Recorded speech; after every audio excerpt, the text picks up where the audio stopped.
One of the worst things a black man could ever do is marry a woman just like his mother. Let me prove it to you. Ladies and gentlemen, this is Xavier Worthy. Xavier Worthy is a star wide receiver for the Kansas City Chiefs. He's a rookie coming out of the University of Texas in Austin. And this young man is in deep, deep waters as we speak. He just was arrested for a domestic violence issue with his fiancée. It's alleged that this man choked his fiancée, ladies and gentlemen. Choked her. It's been broadcast all over the world as if Xavier just came up to this woman, choked her out of nowhere. Nah, ladies and gentlemen, they was fighting. Mutual combat, however you want to look at it. This man got scars and hair missing. He got all kinds of stuff going on with him. I got some scars, but I'm still alive. But why were they fighting? Majority of people watching this right now, you already know why. Because he caught her ass cheating. His fiancée, y'all. He caught his fiancée cheating. He was asking her to leave. He didn't just start hitting her. He asked her, can you please leave? And she refused to leave. So any black man out there with a ratchet black woman like I have been with in my life, you already know the last thing you can do to a black woman is tell her to leave. Man, them chicks turn to Chuck Norris, Stone Cold, Steve Austin, Bret Hart, Arnold Schwarzenegger all in one. They get superhuman power. All of a sudden they want to beat you up because you asked them to leave. Come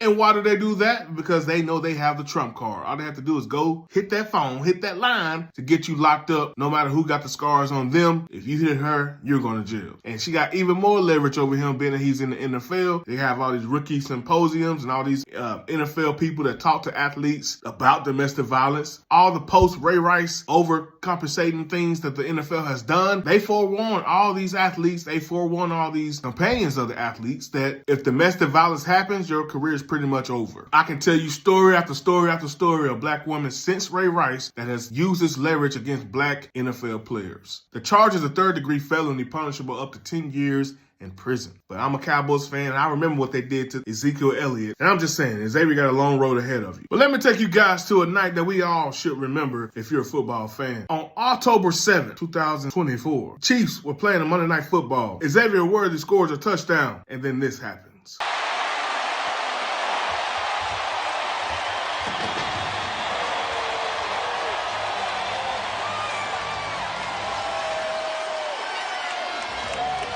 Now, some of y'all didn't see the details of this, so that's what I'm here for. Let me help you out. Now, you see this lady here with the hoochie mama skirt on. Hoochie mama, it's fitting.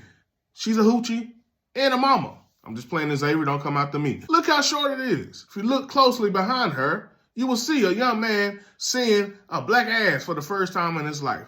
It was a very pleasurable moment for him. Young man, I'm hoping you went to youth church the following Wednesday and got your life right with the Lord. The world was going crazy, how good she looks. I'm like, this is embarrassing. Obviously, it's not embarrassing for Xavier because look how he acted upon her. This is his mom. I'm not telling him not to, but you can obviously see that he tolerates this and he celebrates how she looks in the public. I would venture to say he deifies her. Because it's my speculation that he deifies her, it's also my speculation that he chose a woman just like her intentionally. His fiancée is Tia Jones. She's an accomplished track and field athlete. Two athletes band together here. You think this is a match made in heaven based on their athletic prowess, and they'll be able to make athletic babies and one day be in the Olympics because both of them very, very fast individuals. No, this is a match made in heaven because they both ghetto. He went after a ghetto woman just like his mom. So that is exactly why I say that the worst thing that a black man can do is to marry a woman just like his mama. And no matter how great y'all want to say black women are, they the most educated. Well, they the most educated, but their kids are the least educated. They the most beautiful. Well, how many times you see a beautiful woman, her kids looking crazy? The things that y'all say how great black women are doesn't really translate to their children. If we know anything about black mothers, they lord over their kids. They create themselves as an idol towards their kids. That's why you can't say anything about black women, black mothers, without a whole group of people coming at you, just like I'm sure y'all are right now in this comment section. That's why anytime you say anything in general about black women, the first thing they say is, your mama black, or you talking about your mama, because they think that would offend you. It don't offend me at all. I'm just,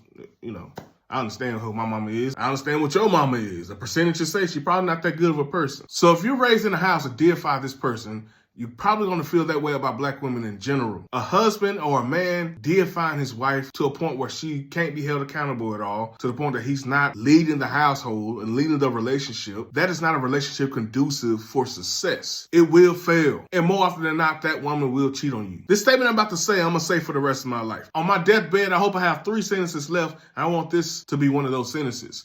Mama's boys make the worst men. Mama's boys make the worst husbands. He grew up seeing his mother being ran through by men. I don't know the specifics of how it happened, but what we do know, there's multiple dads. And when you honor a person like that, you see nothing wrong with that. So you pick a woman that inhibits those same attributes. I did this. I picked a woman just like my mother. My mother could not stand my ex-wife. The reason being is because she saw herself in my ex-wife. An evil woman can see that evilness in other women very easily. But it's so difficult for a mother's boy to see it because you've always seen that as a positive thing in your mother. You've always seen those things as something that, yeah, my mom may do it, but I still love her. And what we may do with that woman, we try to pull her out of that. She a great woman. I just got to get her out of that shit. She a great woman. I just got to get her off that pole. She a great woman. I just got to get her to stop sneaking out at night. Ain't nothing you can do to change her, bro. Nothing. She will cheat on you. She will hurt you. She will not care about you. She only would care about, in Xavier's case, that $13.7 million contract you signed last year, brother. And guess what? It's the same thing your mama care about. Any man listen to this, including Xavier, learn from my mistake, and now you need to learn from yours. I did the same thing, but for this marriage, oh no, I was determined to find a woman nothing like my mother. I wanted a woman that was the exact opposite of my mother in every category. I wanted a woman that when she come into a room, she's met with salutations. She met with love because of the love that she gives others. I wanted a woman that had emotional intelligence that understood what it means not to embarrass me in public. Like I said, the exact opposite of my mama. You do the same. Let's go.